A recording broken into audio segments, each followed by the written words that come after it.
नमस्कार दोस्तों, स्वागत है आपका साइट फॉर वर्ल्ड के ऑफिशियल लर्निंग प्लेटफॉर्म पर, जहां स्टूडेंट्स और जॉब सीकर्स के लिए करियर, टेक्नोलॉजी और प्लेसमेंट से जुड़ी इंडस्ट्री ओरिएंटेड और प्रैक्टिकल नॉलेज दी जाती है।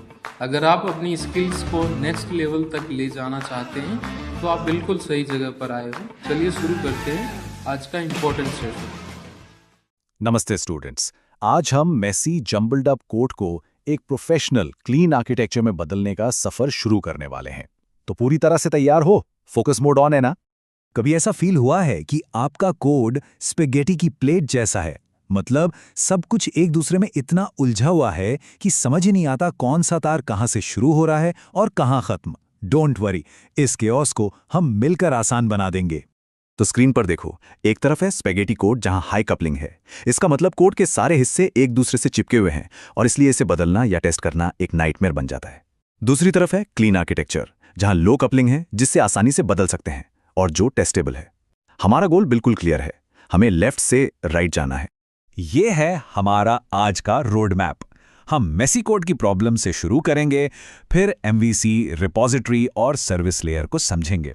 बेसिकली हम एक केओटिक किचन को एक प्रोफेशनल 5 स्टार किचन में बदलने जा रहे हैं। तो चलो सबसे पहले प्रॉब्लम को ही ठीक से समझते हैं। ओके, तो शुरू करते हैं। सोचो एक रेस्टोरेंट किचन है जहां कोई सिस्टम ही नहीं है। हर कुक ऑर्डर भी ले रहा है, खाना भी पका रहा है और सफाई भी कर रहा है। क्या होगा इसका रिजल्ट? टोटल केओस, गलतियां और स्लो सर्विस। बिल्कुल यही हाल होता है मेसी कोड का। तो इस कियोस्क को ठीक करने का पहला कदम है किचन को ऑर्गेनाइज करना। और सॉफ्टवेयर डेवलपमेंट में इस पहले कदम को हम कहते हैं एमवीसी पैटर्न, यानी मॉडल, व्यू, कंट्रोलर। एमवीसी में 3 मेन हिस्से होते हैं। व्यू है आपके रेस्टोरेंट का मेन्यू और डाइनिंग एरिया, जो कस्टमर को दिखता है। कंट्रोलर है वेटर, जो कस्टमर से ऑर्डर लेता है। और मॉडल है असली किचन, जहां डेटा यानी खाना प्रोसेस होता है। अब सबके काम अलग अलग हैं। सेपरेशन ऑफ कंसर्न्स क्लियर है ना? इसका फ्लो बहुत सिंपल है। कस्टमर मेन्यू व्यू देखकर ऑर्डर देता है। वेटर कंट्रोलर ऑर्डर लेकर किचन मॉडल को बताता है। किचन खाना तैयार करता है और वेटर उसे कस्टमर के सामने सर्व कर देता है। सिंपल, आसान और ऑर्गेनाइज्ड। समझ आ रहा है? ये बेसिक स्ट्रक्चर क्लियर है ना? तो चलो एक क्विक क्वेश्चन। इस सेटअप में कस्टमर से कौन बात कर रहा है और खाना कौन बना रहा है? सोचो। वेटर और किचन, राइट? अगर आपने यही सोचा था तो बहुत बढ़िया, इसका मतलब कॉन्सेप्ट बिल्कुल क्लियर हो रहा है। ठीक है, किचन तो ऑर्गेनाइज हो गया, पर अब एक नई प्रॉब्लम सामने आ गई है। हमारा वेटर यानी कंट्रोलर अब बार बार खुद पैंट्री यानी डेटाबेस में जाकर सामान ला रहा है। ये ना तो एफिशिएंट है और इससे गड़बड़ होने के चांसेस भी बढ़ जाते हैं। यहां एक बहुत बहुत जरूरी कॉन्सेप्ट आता है। जब आपका कंट्रोलर सीधे डेटाबेस से बात करता है, उसे कहते हैं टाइट कपलिंग। इसको ऐसे समझो, अगर कल को पैंट्री की लोकेशन बदल दी तो वेटर का तो पूरा सिस्टम ही फेल हो जाएगा, है ना? यही चीज टेस्टिंग और फ्यूचर चेंजेस के लिए एक बहुत बड़ी प्रॉब्लम बन जाती है। तो इसका सॉल्यूशन क्या है? सिंपल, एक पैंट्री मैनेजर हायर कर लो। सॉफ्टवेयर में इसी सॉल्यूशन को हम कहते हैं रिपॉजिटरी पैटर्न। ये एक एब्स्ट्रैक्शन लेयर है जिसका सिर्फ एक ही काम है, डेटाबेस से डेटा लाना और देना। वेटर को अब पैंट्री के अंदर जाने की कोई जरूरत नहीं। तो अब देखो, पहले क्या था और अब क्या है। लेफ्ट में कंट्रोलर सीधे डेटाबेस से जुड़ा है, यह है टाइट कपलिंग। और राइट में कंट्रोलर सिर्फ रिपॉजिटरी को जानता है, इसे कहते हैं लूज कपलिंग। अब हमारे सिस्टम कितना फ्लेक्सिबल हो गया है, ये दिख रहा है ना? चलो एक वेकअप क्वेश्चन। एक्टिव होना सब। अगर हमने अपना डेटाबेस ऑरेकल से पोस्टग्रेज में चेंज किया तो कौन सी लेयर हमें पूरी एप्लीकेशन दोबारा लिखने से बचाएगी? सोचो। बिल्कुल सही, रिपॉजिटरी लेयर। क्योंकि हमें सिर्फ पैंट्री मैनेजर को नए पैंट्री का एड्रेस बताना पड़ेगा, वेटर के काम में कोई फर्क नहीं पड़ेगा। एक्सेलेंट, आप ध्यान दे रहे हो। ठीक है, तो अब हमारे पास वेटर है और पैंट्री मैनेजर भी। सिस्टम काफी बेहतर हो गया है। लेकिन एक मिनट, खाना बनाने की जो असली रेसिपी है, जो बिजनेस लॉजिक है, वो किसके पास है? किचन को डायरेक्ट कौन करेगा? और यहां आता है सर्विस लेयर। यह है आपका हेड शेफ। सारी कोर बिजनेस लॉजिक यानी रेसिपीज इसके पास होती हैं। ये अलग अलग रेपोजिटरीज यानी पैंट्री मैनेजर से कोऑर्डिनेट करता है।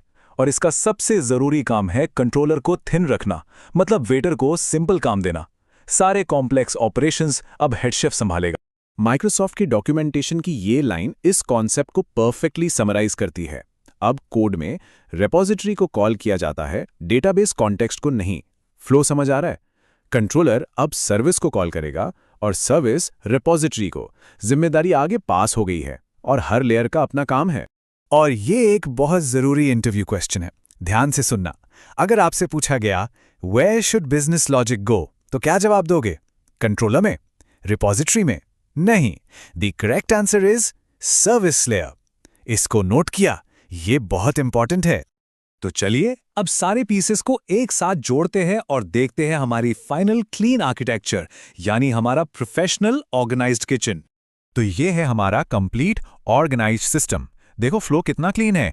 यूजर रिक्वेस्ट करता है, कंट्रोलर यानी वेटर उसे रिसीव करता है, सर्विस यानी head chef business logic apply करता है, रिपोजिटरी यानी पैंट्री मैनेजर डेटा लाता है, और आखिर में डेटाबेस यानी पैंट्री से डेटा मिल जाता है। इसी तरह से स्केलेबल और मेंटेनेबल एप्लीकेशंस बनती हैं। ठीक है, तो सारे कॉन्सेप्ट्स अब क्लियर हैं। लेकिन एक मिनट, सिर्फ देखने से काम नहीं चलेगा। अब इस नॉलेज को एक्शन में लाने का टाइम है। सिर्फ देख रहे हो या समझ भी रहे हो? प्रैक्टिस तो करनी पड़ेगी। यह है आपका एक्शन प्लान। नंबर 1, सारे की टर्म्स रिवाइज करो। MVC, repository, service layer, coupling. Number 2, एक सिंपल टू डू ऐप बनाओ इसी लेयर्ड आर्किटेक्चर को यूज करके। और नंबर 3, सबसे इंपॉर्टेंट, जो सीखा है वो अपने किसी दोस्त को समझाओ, क्योंकि सीखने का सबसे अच्छा तरीका है सिखाना।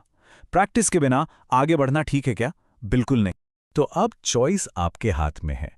आप एक प्रोफेशनल स्केलेबल किचन जैसी एप्लीकेशन बनाएंगे या वही उलझी हुई स्पगेटी की प्लेट? रिजल्ट चाहिए या टाइम पास? फैसला आपका है। मिलते हैं अगले सेशन में।